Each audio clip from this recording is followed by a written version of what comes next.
Академия наук Республики Саха-Якутия.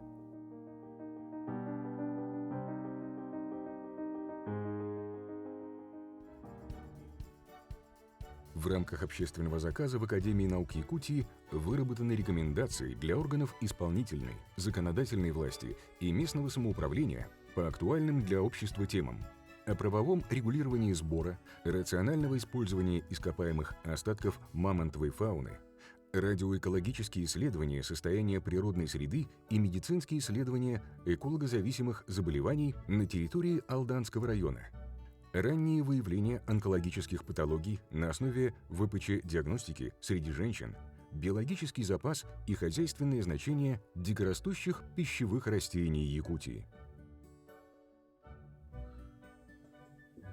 Академия наук фактически с 2016 года проводит комплексные научные исследования, связанные с социально-экономическим развитием нашего региона, которое в законе было утверждено нашим главой до 2050 года.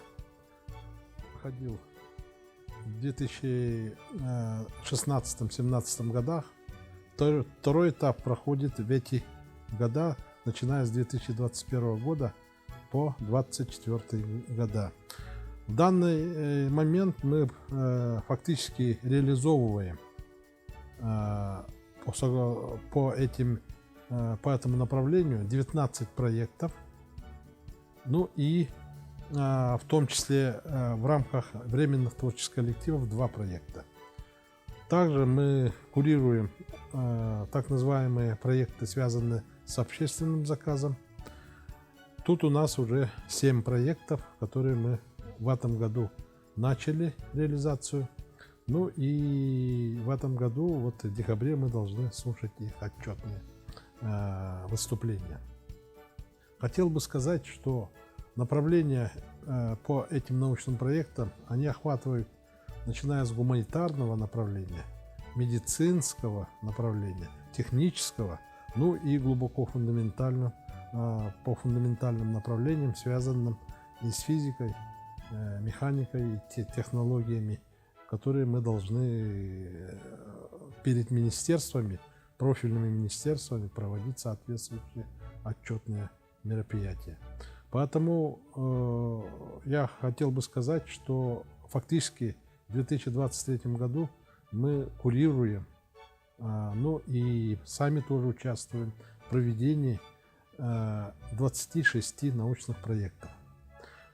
Кроме этого, у нас есть по фундаментальным и поисковым исследованиям федеральный проект, который называется «Республика Саха-Якутия – Российский научный фонд», который уже был начат фактически 2021 года и продолжается у нас, согласно подписанного соглашения председателем правительства нашего правительства, до 2026 года мы должны финансировать его ежегодно по 30 миллионов рублей. И со своей стороны Российский научный фонд тоже будет финансировать на паритетной основе 30 миллионов. Итого мы в год проводим соответствующие исследования на 60 миллионов рублей. И по этому направлению у нас 19 проектов были победителями в 2021 году, из которых 6 проектов они по отдельным научным группам, я бы сказал, по большим научным группам, а остальные 13 проектов это по малым научным группам. Там количество исследователей до 4 человек, научных сотрудников, из которых половина должна быть молодые научные сотрудники. Поэтому я хотел бы сказать, что, вообще говоря, эти проекты, именно регион-Российский научный фонд, эти научные проекты, они направлены на именно молодежь, на молодежную науку, поскольку, как я уже сказал, если по большим научным группам это до 10, то 5 молодых научных сотрудников, а по малым научным группам до половины это 2 молодых научных сотрудника. Поэтому вот эти направления с этой стороны очень-очень актуальные. Я хотел бы еще добавить, сейчас мы получили вот в этом году по итогам встречи нашего главы 28 июля 2023 года с научной общественностью о формировании концепции развития ведущих научных школ в нашей республике, ну и утверждение некоторого положения по этому конкурсу. Ну, концепция уже подготовлена, утверждена Президиумом Академии наук.